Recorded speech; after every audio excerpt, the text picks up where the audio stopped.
Yo quisiera, antes de poder aportar algunas reflexiones en relación con un tema tan importante como es el relativo a los derechos humanos de las poblaciones LGBTTI, quisiera yo ceder el uso de la voz a la maestra Laura Gursa, directora general de planeación de este organismo nacional,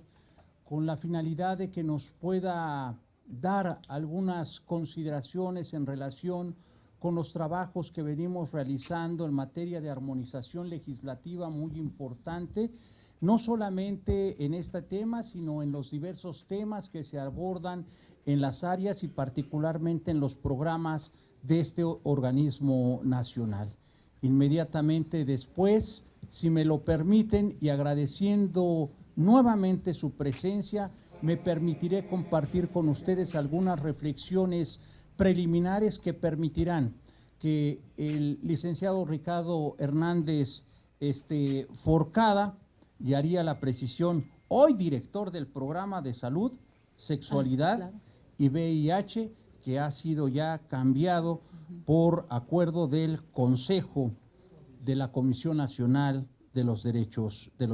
Humanos. Y en ese sentido se desarrollaría esta dinámica esta mañana, sí agradeciendo a todos los que nos escuchan, porque hay una transmisión, entiendo, por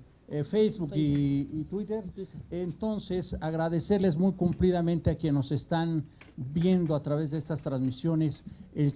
su preocupación y sobre todo su interés por un tema tan importante el día de hoy y poco, porque debo de señalarlo así, poco visibilizado, como es el caso de la situación de los derechos humanos de las personas, insisto, de las poblaciones LGBTTI.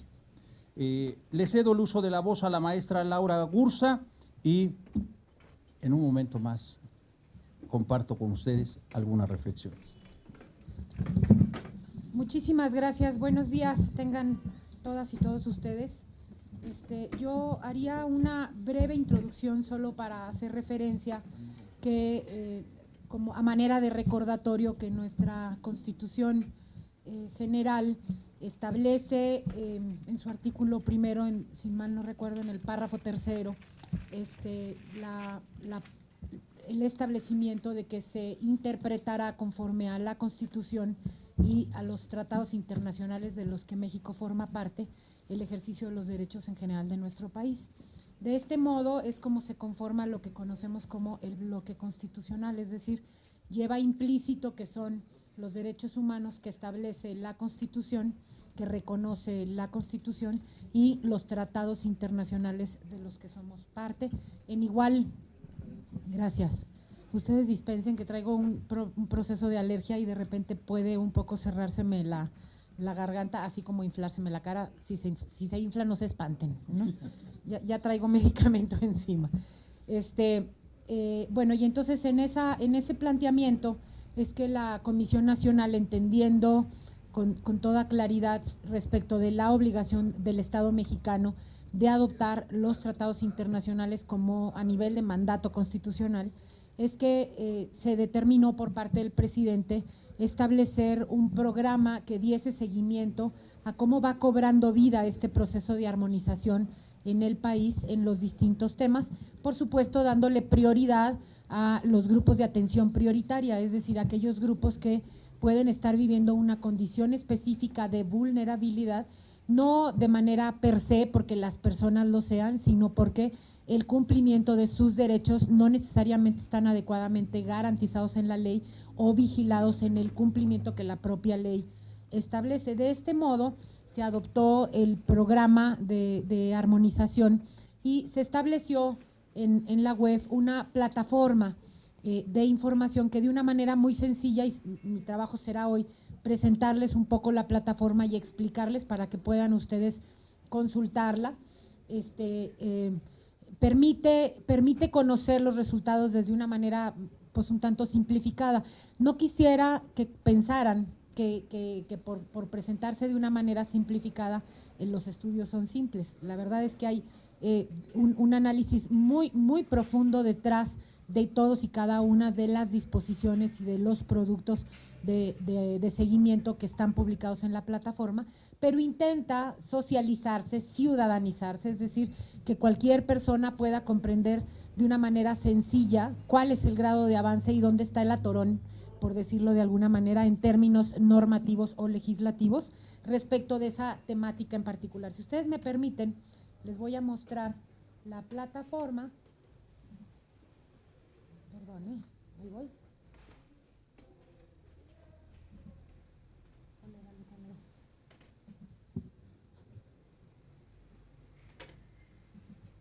¿Se cerró?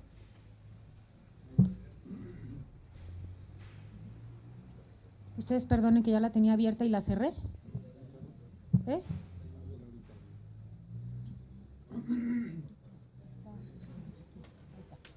Perdón.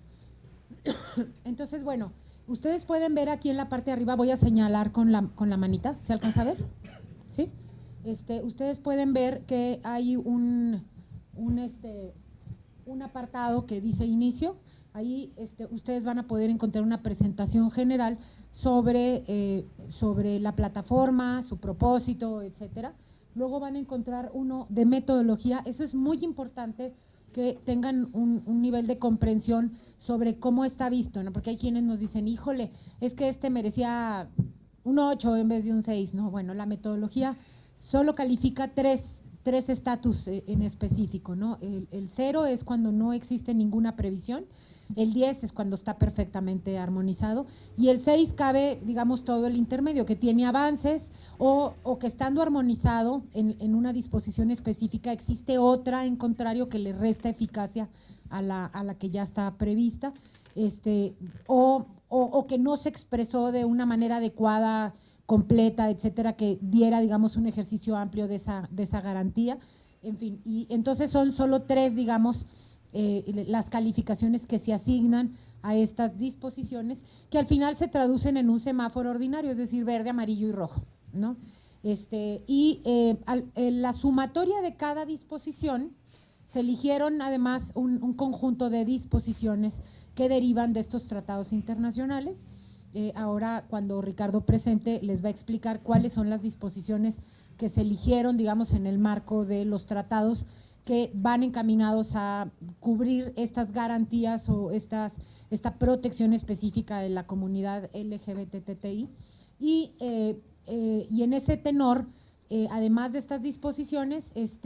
pues están, digamos, hecha un cruce a nivel nacional y ahí pueden ustedes encontrar cómo se hace todo este proceso metodológico. Luego viene la pestaña de armonización, que es donde están los resultados, ahora se los voy a enseñar, y finalmente la normatividad, que está acá, que es, digamos, todo el respaldo legislativo que se utilizó. Es preciso señalar que este es un sistema vivo, o sea, no vamos a detener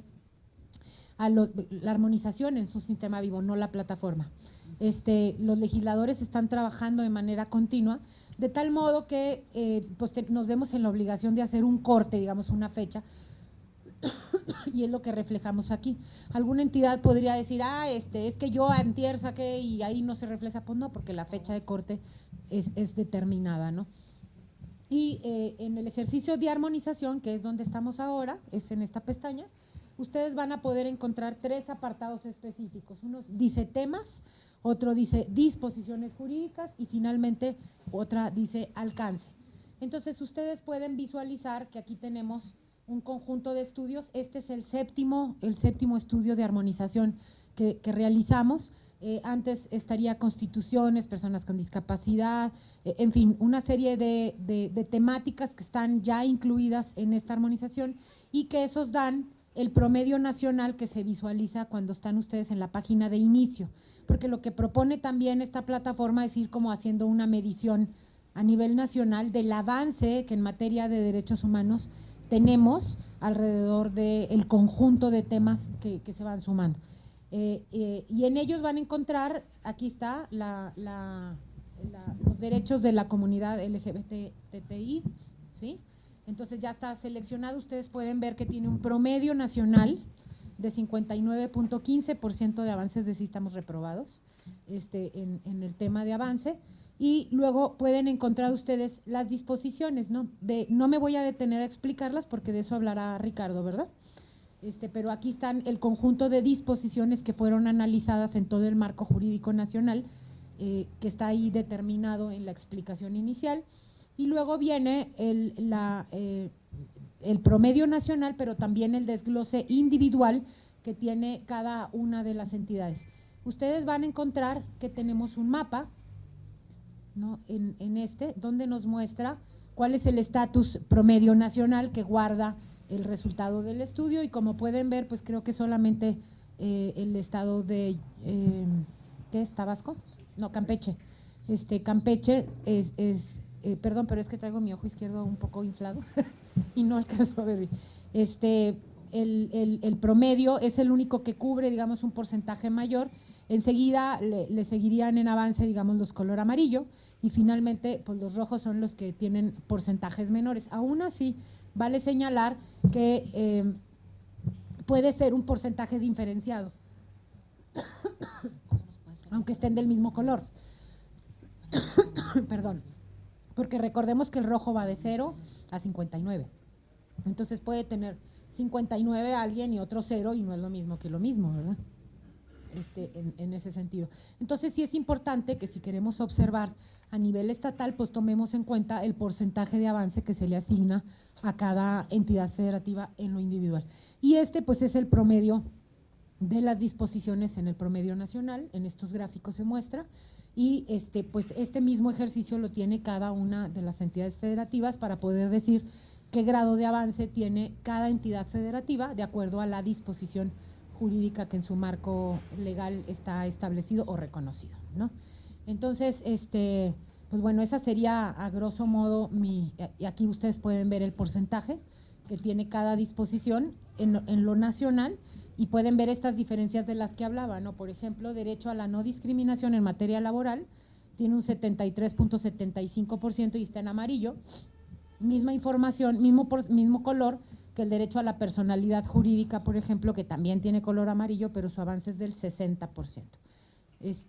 Explicada la metodología, yo espero que no existan dudas, pero si las existiese, pues con mucho gusto al final de este evento puedo dar mayor explicación al respecto. Muchísimas gracias.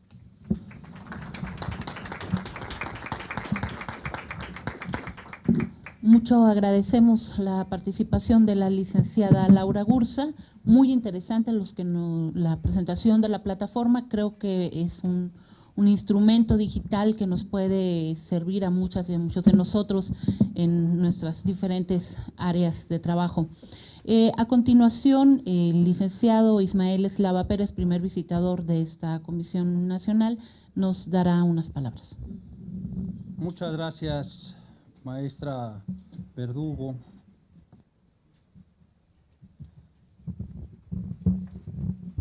Muchas gracias, maestra. Yo quisiera iniciar esta intervención, y me parece muy importante destacarlo, la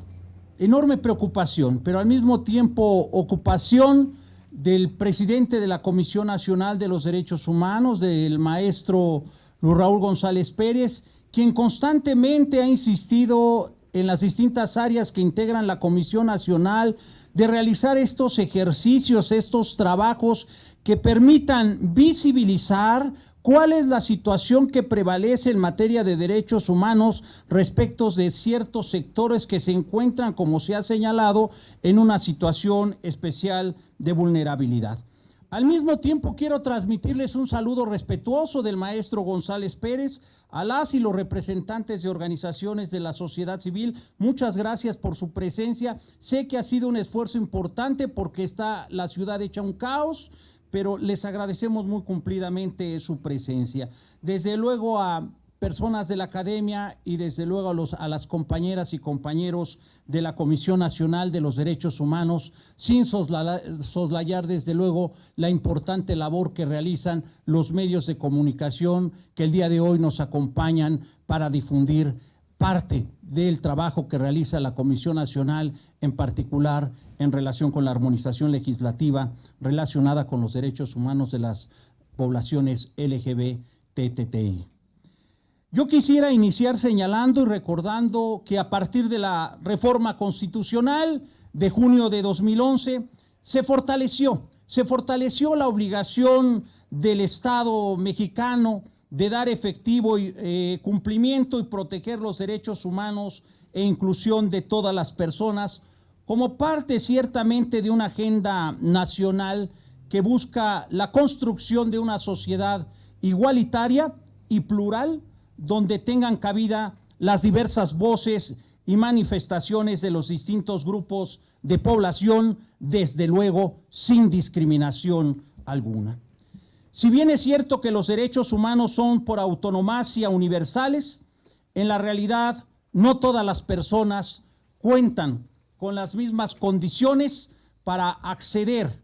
a su goce y ejercicio, sea por factores históricos, políticos, económicos y sociales, y muchas de ellas han padecido indebidamente y siguen padeciendo hoy en día procesos de exclusión cuyas causas de origen son complejas, pero que convergen en un punto en común: los prejuicios, los estereotipos y la imposición de relaciones de poder desventajosas entre diversos sujetos. Tal es el caso de las poblaciones lésbico, gay, bisexual, travesti, transgénero, transexual e intersexual, LGBTI, quienes enfrentan mayores dificultades que otras personas para el ejercicio de sus libertades y derechos a causa de la persistente discriminación en su contra, basada en creencias e incluso en mitos que lo único que revelan es la incomprensión y desconocimiento de la amplia diversidad de expresiones de la individualidad humana. El artículo 1 de la Constitución General de la República prohíbe toda forma de discriminación, incluyendo desde luego la que se basa en el sexo, el género y la preferencia sexual. No obstante, el avance en el reconocimiento y cumplimiento de los derechos de las personas LGBTI ha sido desigual en las entidades federativas, ya que en algunos casos prevalece el rechazo a la diferencia y los prejuicios y estigmas contra las estructuras familiares distintas a la heterosexual. Fue hace casi 5 décadas que diversos hechos de represión y violencia contra este grupo social que dieron origen al movimiento hoy contemporáneo que exige el respeto a la diversidad sexual a nivel mundial. En nuestro país, esa lucha data de al menos 40 años, donde la población ha exigido, entre otros aspectos, el cese a la represión policial, el acceso al matrimonio igualitario, la adopción por parte de parejas del mismo sexo y el acceso a la seguridad social para las familias homoparentales. Baste recordar el informe especial sobre violaciones a los derechos humanos y delitos cometidos por homofobia, publicado precisamente por este organismo nacional en 2010, en donde se dio cuenta de 696 expedientes de agravios cometidos contra personas en razón de su orientación sexual, su identidad o expresión de género en los últimos 10 años, de los cuales 162 fueron a causa de violaciones a los derechos en los procesos de investigación de homicidios. A nivel internacional, no existe propiamente algún instrumento vinculante que reconozca los derechos de las poblaciones LGBTI de manera específica, como grupo específico. No obstante, a través de la suscripción de diversos documentos como la Agenda 2030 del Desarrollo Sostenible de las Naciones Unidas, México se ha comprometido a diversos aspectos, entre ellos a eliminar la pobreza, el hambre y la desigualdad, mejorar el acceso a la salud y la educación y lograr la paz y la justicia para todas y todos, pues es imposible construir una sociedad igualitaria si algunos grupos sociales se ven privados de sus derechos humanos, de su dignidad y desde luego del acceso a las oportunidades. La orientación sexual y la identidad de género son categorías protegidas por la Convención Americana sobre los Derechos Humanos y los principios de Yogyakarta, pues ambos coinciden en señalar que los estados deben abstenerse de realizar acciones discriminatorias de hecho o de derecho por esos motivos. En adición, diversas recomendaciones y observaciones emitidos por organismos internacionales encargados de vigilar el cumplimiento de los convenios y tratados en materia de derechos humanos, y a nivel regional, las sentencias de la Corte Interamericana de Derechos Humanos establecen una ruta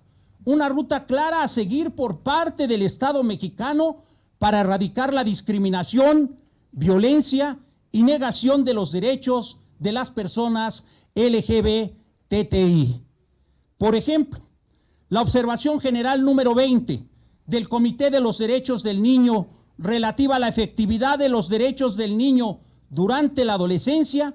reconoce que las personas adolescentes tienen derecho a la libertad de expresión y a que se respete su integridad física y psicológica, su identidad de género y su autonomía emergente, y condena la imposición de tratamientos forzados que pretenden cambiar su orientación sexual. Por ello, ese organismo instó a los estados nacionales a derogar todas las leyes que criminalicen o discriminen a las personas en razón de su orientación sexual, su identidad de género o su condición de personas intersexuales, y aprueben leyes que prohíban la discriminación por esos motivos. A nivel regional, la opinión consultiva de la Corte Interamericana de Derechos Humanos 24/17 supone una importante definición y reconocimiento de los derechos de las personas LGBTI, ya que afirma que la igualdad es inseparable de la dignidad de la persona, frente a la cual es incompatible toda situación que privilegie a un determinado grupo de ellas por considerarlo superior, o bien lo trate con hostilidad o lo discrimine del goce de derechos por estimar que es inferior. Asimismo, este organismo interamericano, el Tribunal Interamericano, refiere que los estados nacionales están obligados a adoptar medidas positivas para revertir o cambiar situaciones discriminatorias existentes en sus sociedades, lo cual implica un deber especial de protección que debe ejercer con respecto a actuaciones y prácticas de terceros que, bajo su tolerancia o aquiescencia, creen, mantengan o favorezcan las situaciones discriminatorias. México ha suscrito numerosos tratados y convenciones que reconocen los derechos humanos, los cuales son, como ustedes bien saben, por virtud del artículo 1 de la norma constitucional, normas de derecho interno de fuente internacional, respecto de las cuales el Estado mexicano tiene la obligación de armonizar con todo el marco normativo a efecto de que sea acorde a los estándares constitucionales y convencionales. Por eso es de que este tipo de esfuerzos son importantes para poder visibilizar cuál es el estado que guarda la normativa nacional, entendiéndose dentro de esta la que corresponde a las entidades federativas del país, para poder determinar en qué situación nos encontramos frente a lo que establece el sistema constitucional y lo que establece el sistema convencional. De ahí la importancia de este tipo de esfuerzos, pero al mismo tiempo un esfuerzo que permite visibilizar cada vez más la importancia que reviste, no solamente armonizar, porque eso es parte del trabajo legislativo que tiene que realizarse, sino que este trabajo legislativo se lleve a la praxis. Norma y materialización de la misma se convierte hoy en día en un binomio indisoluble. La armonización legislativa en materia de derechos humanos contribuye a que los poderes legislativo, ejecutivo y judicial de las entidades federativas tengan la misma base para establecer los mecanismos para la justiciabilidad y exigibilidad,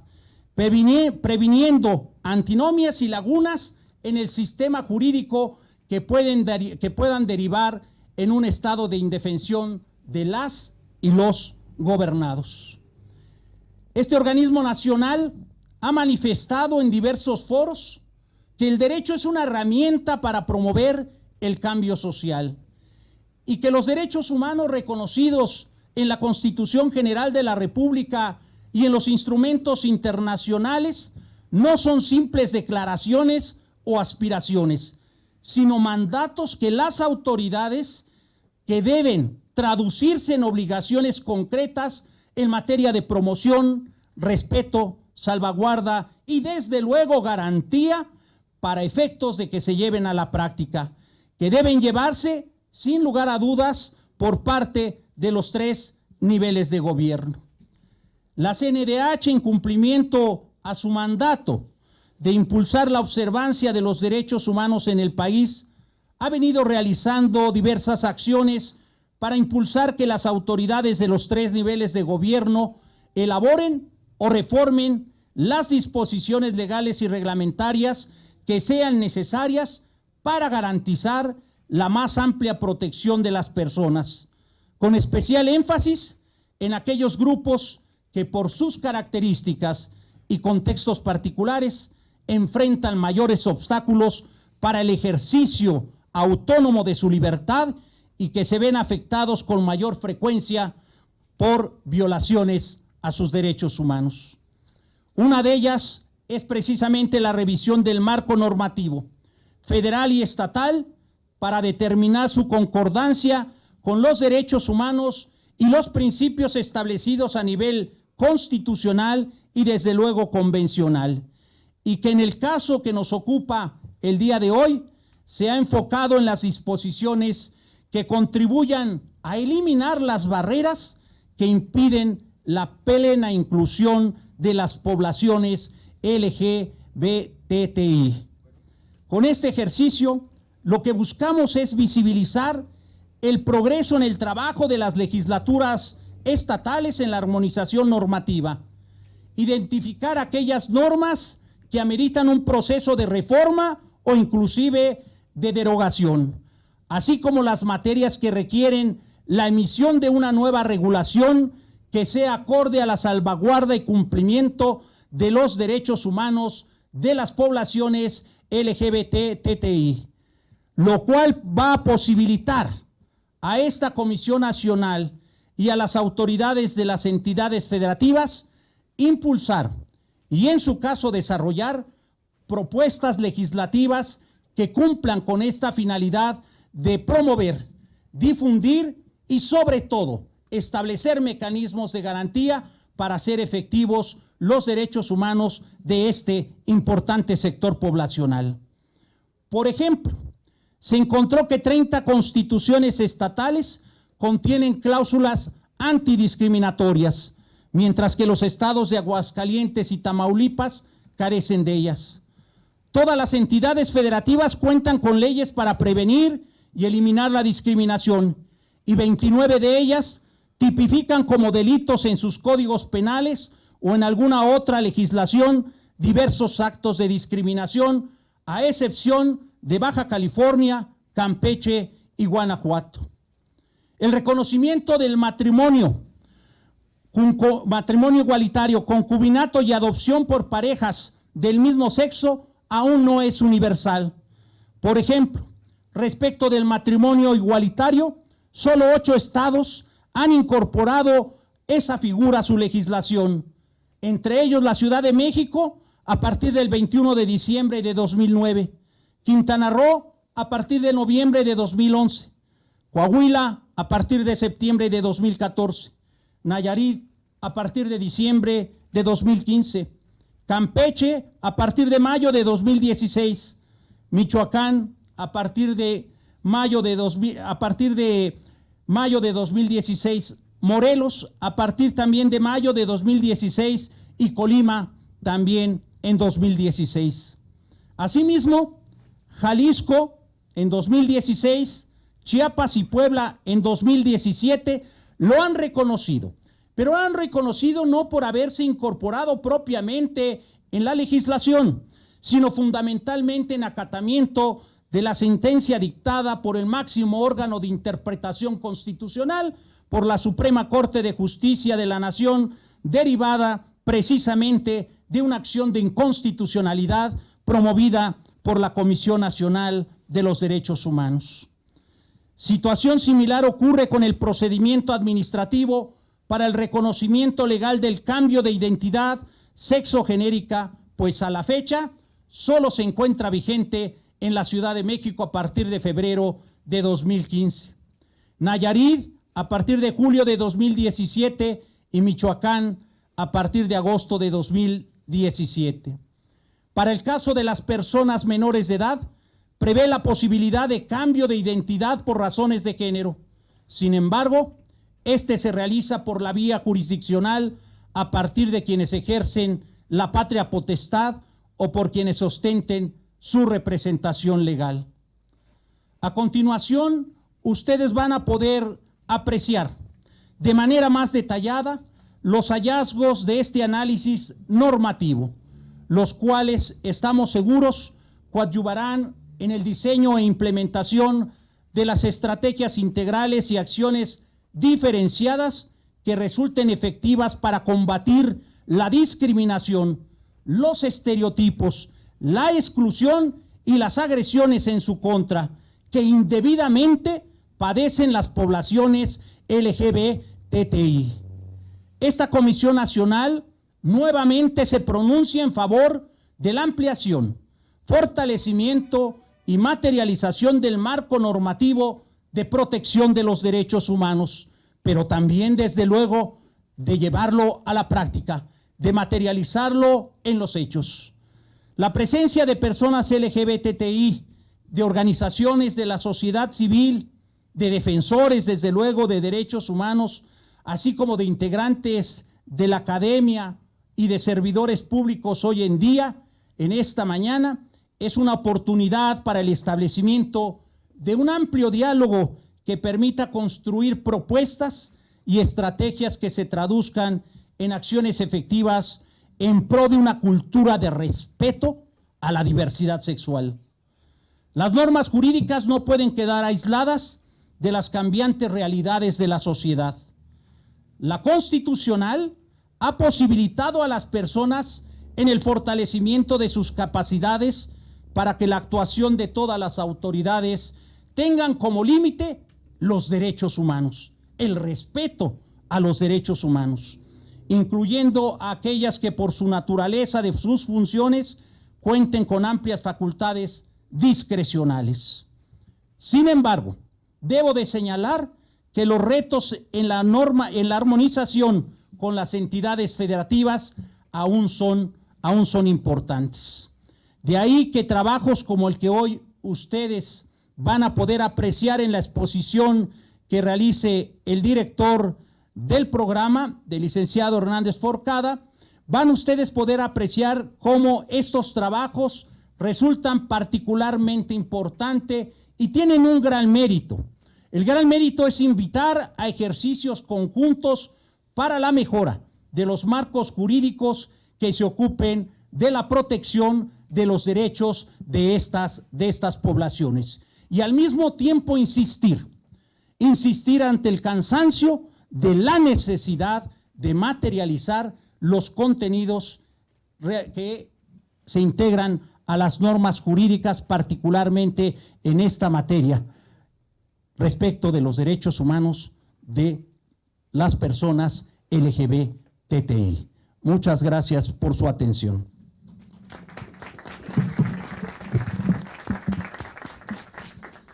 Agradecemos las palabras del licenciado Ismael Eslava Pérez. A continuación, damos la palabra al licenciado Hernández Forcada, director del programa Salud, Sexualidad y VIH. Muchísimas gracias. Muy buenos días a todas y a todos. Me da muchísimo gusto que estén en esta presentación y yo quisiera en primer lugar hacer un reconocimiento a que en la administración del maestro Luis Roel González Pérez se haya ideado un instrumento tan dinámico, tan moderno, tan eficaz de seguimiento de uno de los propósitos constitucionales de la Comisión, que es vigilar la observancia de los derechos humanos reconocidos en el orden jurídico mexicano. Esto es, hoy día, todo lo que la Constitución y las convenciones internacionales protegen para todas las personas, y haberlo hecho además de manera temática, de tal suerte que nos sea posible identificar población por población, problemática por problemática, cuál es el estatus de la observancia en materia legislativa y normativa de esta protección de derechos humanos. Creo que es fundamental porque permite hacer las observaciones pertinentes, y eso es la primera idea que yo quisiera destacar, que este seguimiento a la armonización normativa no se trata de un simple estatus de la cuestión de en qué momento nos encontramos, no es una fotografía estática, sino que corresponde al imperativo constitucional de esta Constitución, de esta comisión, de revisar cuánto cumplen para proponer las mejoras normativas pertinentes, que es otro de las atribuciones de esta comisión que se ha dinamizado de manera importante en esta administración. Y agradecer de manera especial a la licenciada Laura Gursa Haider, directora general de Planeación y Análisis de la Comisión, el haber acogido la propuesta del licenciado Ismael Eslava Pérez, primer Visitador General, de que este tema de las poblaciones lésbico, gay, bisexual, travesti, transgénero, transexual e intersexual fuera parte de esta agenda de armonización, y que somos privilegiadamente el 7º estudio que alcanza su publicación en la plataforma. Por eso estamos muy agradecidos, porque competimos con una enorme cantidad de temas que trabajamos en la comisión, ¿no? Tenemos solamente en la visitaduría, tenemos 5 programas especiales, más todos los que hay en las demás visitadurías, de tal suerte que para mí es un honor presentar estos resultados, que además pues quiero además reconocer que es el trabajo del equipo de la Dirección General de Planeación y Análisis, destacadamente de Mauricio aquí presente, de Lisandro y de la doctora Ángeles Corte, que trabajaron intensamente en un trabajo que además, hay que decirlo, implicó la revisión de una enorme cantidad de legislación, tanto nacional como internacional, sumando, yo diría, centenas de miles de artículos para identificar el nivel de cumplimiento en esa legislación particularísima, tanto del orden estatal como federal, de lo protegido por las convenciones internacionales. Y a ese respecto, abundar respecto a cosas que ya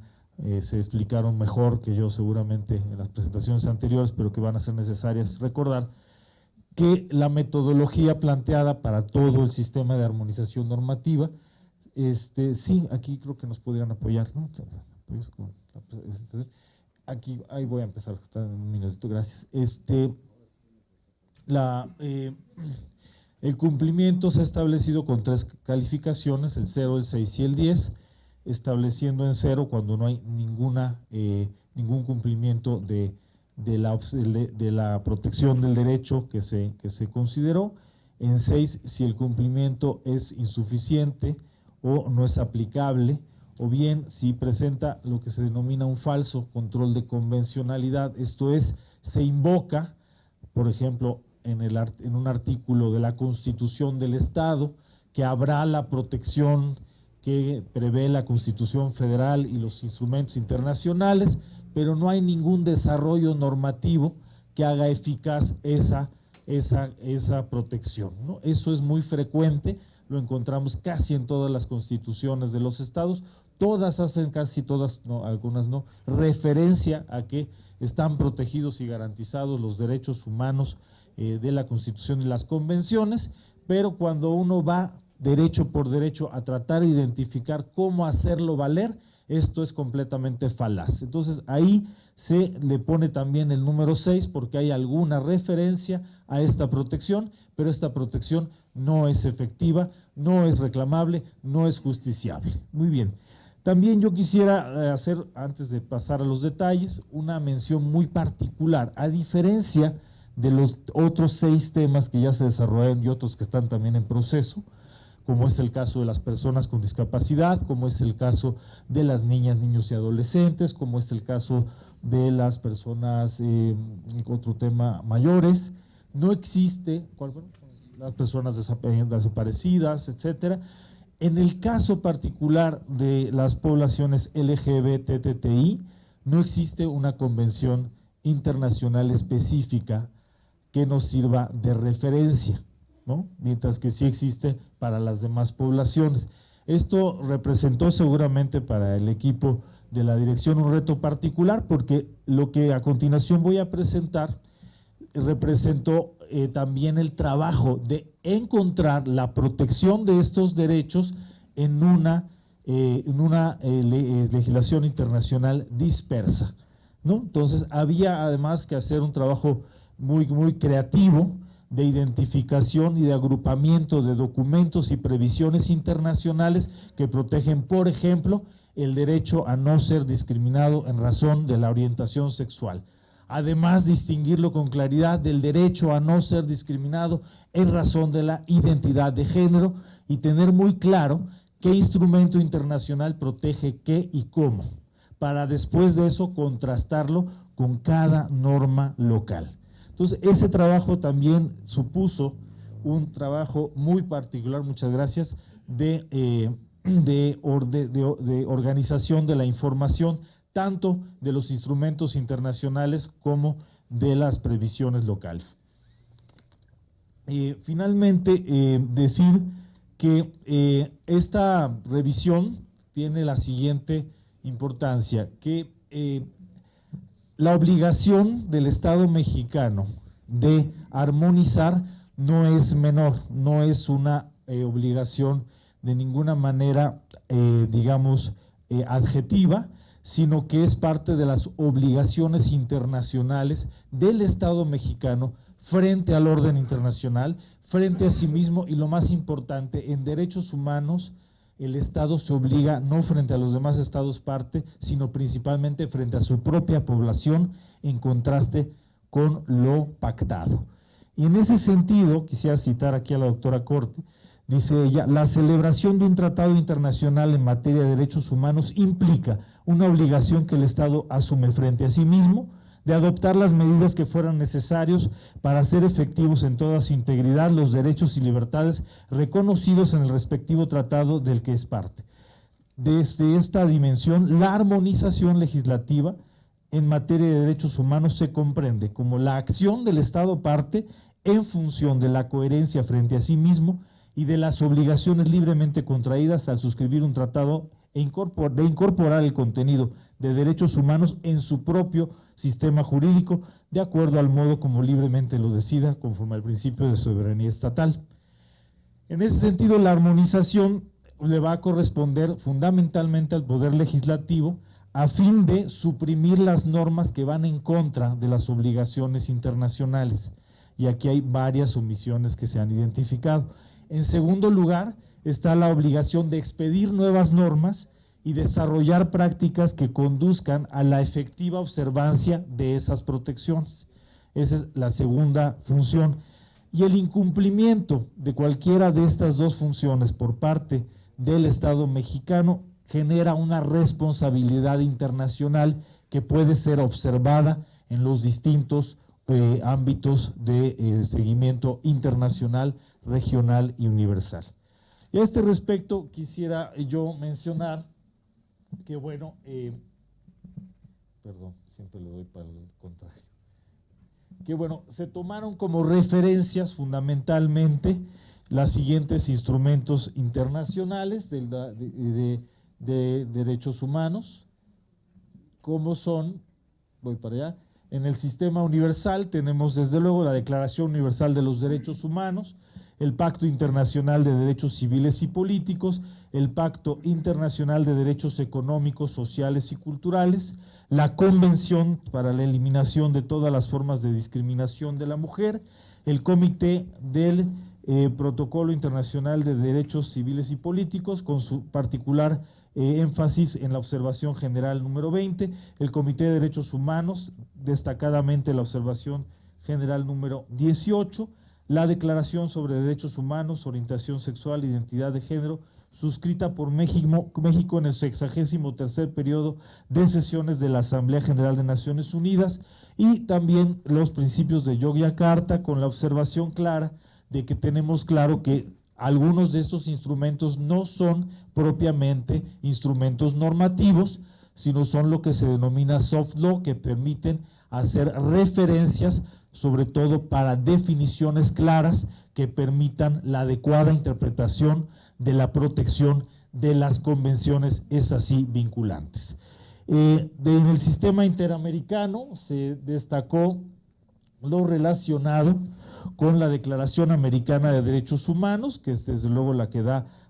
pie a todo el sistema interamericano, la Convención,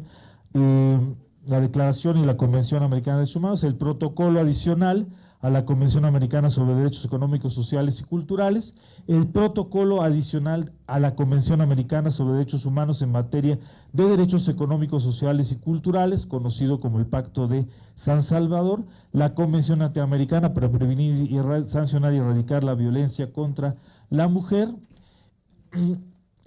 la Carta Democrática Interamericana, la opinión consultiva 2417, y en materia de jurisprudencia de la Corte Interamericana hay que recordar destacadísimamente el caso de Karen Atala Rifo y sus hijas en contra del Estado de Chile, que es desde luego el primer precedente jurisprudencial en el sistema interamericano de protección de la preferencia sexual y en contra de la discriminación por estos motivos, que además toca una materia muy sensible, que es la materia familiar y la materia del reconocimiento de la capacidad, en este caso de una mujer lesbiana, para ejercer la lesbomaternidad en relación con sus hijas. Y bueno, y además hay resoluciones que aquí se citan en detalle, ustedes podrán verlas desde luego en la plataforma, pero a partir de revisar todo este universo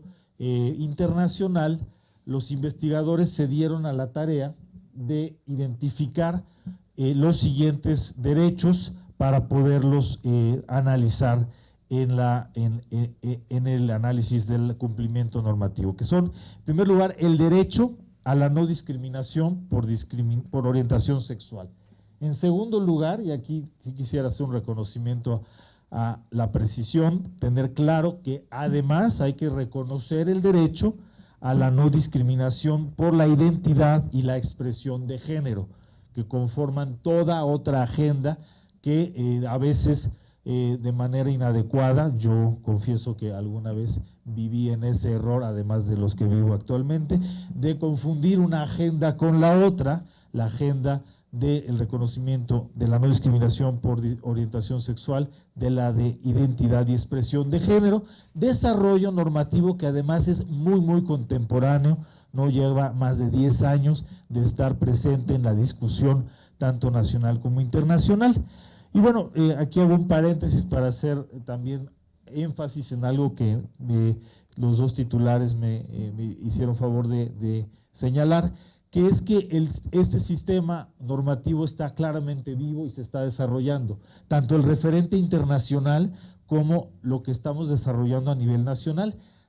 En menos de 15 días tenemos dos cosas que ya no están aquí en esta armonización. Entonces, es una buena señal que la armonización quede atrasada, quiere decir que sí está funcionando para empujar los cambios normativos. El día de ayer el Estado de Coahuila aprobó en su Congreso la Ley de Identidad de Género. Falta que se promulgue, pero ya está el proceso legislativo en curso y está en curso tras la aprobación por el Senado, falta que lo apruebe la Cámara de Diputados y también se promulgue, la reforma para la seguridad social a las familias derivadas de parejas del mismo sexo, tanto en concubinato como en matrimonio. Entonces vemos que tenemos un ferrocarril muy poderoso que va jalando estas reformas. El tercer derecho que se consideró fue la tipificación del delito de discriminación en razón de la orientación sexual, la identidad de género y la expresión de género. Y aquí viene un apartado también muy interesante, que hubo necesidad de desagregar en tres. El cuarto derecho es el reconocimiento a la personalidad jurídica por sí misma. También se valoró si el reconocimiento a la personalidad jurídica se hacía con base en el consentimiento libre e informado. Perdón, ya me atrasé. Aquí está. 5. Y eso incluye además el deber de confidencialidad. Esto significa que cuando una persona obtiene documentos nuevos de acuerdo a su identidad sexogenérica, no quede en posibilidad de ser consultado por el público la identidad anterior, ¿no? Esto además, recordemos que en México hay jurisprudencia al respecto, derivado de un amparo promovido por una persona transgénero que obtuvo su nueva acta de nacimiento, pero tenía una anotación marginal que señalaba su identidad anterior. El Poder Judicial determinó que eso era estigmatizante y discriminatorio y ordenó al Registro Civil la expedición de una nueva acta y el resguardo de la primigenia. Entonces, esto también se analizó, el derecho al reconocimiento de la personalidad jurídica a través de un procedimiento de cambio de identidad confidencial. Esto también, como ya se dijo anteriormente, solo está presente en 3 estados y muy pronto en 4, que es la posibilidad, y esto lo precisa de manera muy clara la opinión consultiva solicitada por Costa Rica a la Corte Interamericana. Está muy claro que los estados deben contar con algún procedimiento para que las personas transgénero que así lo desean puedan obtener nuevos documentos de identidad. Al ser esta opinión consultiva del sistema interamericano, también está interpelando al Estado mexicano y a cada una de sus jurisdicciones estatales a que cuenten con este procedimiento, y apenas lo tenemos en 3 y próximamente en 4. También está el derecho al reconocimiento de la personalidad jurídica con procedimientos expeditos y con tendencia gratuita. Debe ser expedito y en la medida de la posible debe tender a ser gratuito este trámite. Así lo tenemos en los 3 estados que lo tienen en México. Esperemos que esta reforma avance para todos los demás. El derecho a una vida libre de violencia, que bueno, claramente es un derecho universal, pero necesita una protección especial en relación con la vulnerabilidad particular a sufrir violencia de parte de las poblaciones que ocupan este estudio. El 9º derecho es el derecho a la no discriminación laboral. Aquí me permito hacer el comentario. Yo creo que cerca de la mitad de las consultas que la Comisión Nacional a través de nuestro programa recibe de parte del público se refiere a discriminación en materia laboral. Sabemos que la competencia en materia laboral de la Comisión es limitada, pero siempre se les da la orientación necesaria para a que acudan a las instancias correspondientes, porque es muy frecuente que la experiencia de discriminación se presente en el ámbito del trabajo, sea en el reclutamiento para el trabajo, la permanencia o la,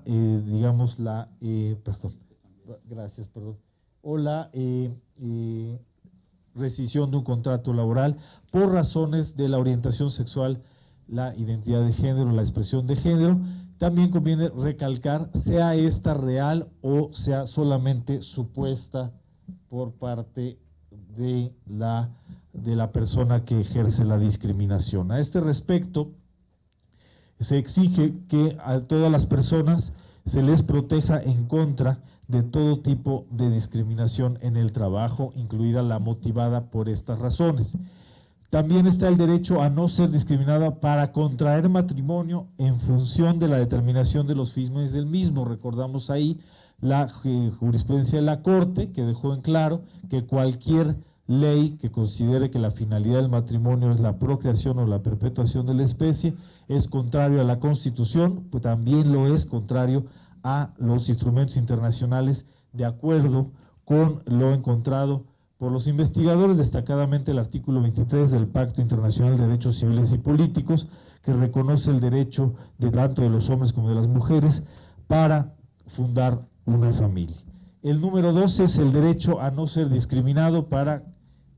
contraer matrimonio en función de la determinación de los fines del mismo, que es ya se particulariza a la obligación de no ser discriminado, y el 13, que es uno de los más controversiales, que es el derecho a la adopción, siempre ha generado una amplia discusión, pero se ha considerado que es fundamental que no se discrimine a las personas en razón de su sexualidad para ejercer, si así lo desean, la adopción.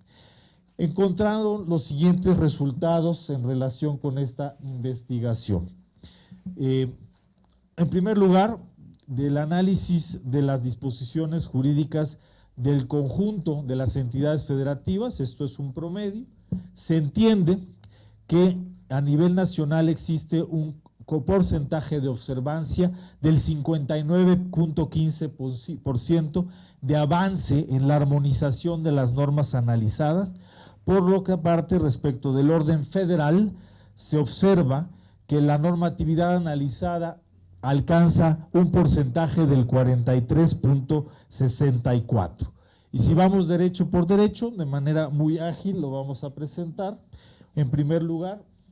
sí, menos de eso, gracias.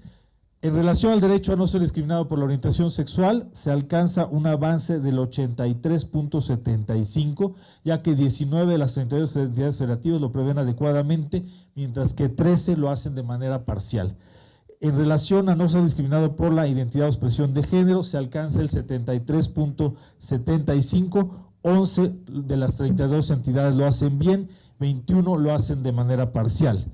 En cuanto a que la discriminación sea considerada un delito, el 90% se alcanza, dado que 27 de las 32 entidades federativas lo alcanzan de manera adecuada, y Baja California, Campeche, Coahuila lo contemplan de manera parcial, y solo Guanajuato y Nayarit son omisas al no incluirla de manera ninguna en su normatividad. El derecho a la personalidad jurídica con base en consentimiento libre e informado, solamente hay un avance de 60% porque lo tienen de manera parcial todas las entidades. El derecho a la personalidad jurídica con registro confidencial, 60% por la misma razón. Y en relación con el derecho mediante un procedimiento expedito para la personalidad jurídica, están en la misma situación del 60% por cumplimiento parcial. En relación a la protección a la vida libre de violencia, se alcanza el 65%, 28 entidades lo hacen de manera adecuada. Campeche, Colima, Jalisco y Puebla lo prevén adecuadamente, solamente ellas las prevén adecuadamente en su normatividad. En cuanto a no discriminación en el ámbito laboral, se alcanza el 73.75%, ya que 11 de las 32 entidades federativas lo prevén adecuadamente, mientras que el 21 restantes lo contemplan de manera parcial. No discriminar para fines del matrimonio, tenemos un alcance del solo 15%, ya que 26 de plano son omisas y lo contemplan de manera inadecuada Baja California Sur, Morelos y Nayarit. En cuanto a la no discriminación en las personas para poder acceder al matrimonio, hay un 27% en razón de las 8 entidades de las 32 que lo prevén en sus normas. Y el derecho a adoptar solamente se alcanza al 41.88% debido a que 11 de las entidades federativas lo prevén adecuadamente. Estado de México, Michoacán, Puebla y Quintana Roo lo contemplan de manera parcial y las 17 restantes de plano son omisas al respecto. Eso es, vamos, de manera general, el avance en relación con la armonización normativa al corte de la fecha de noviembre del 2018, y pues esta armonización se seguirá actualizando con base en este programa. Les agradezco mucho su atención.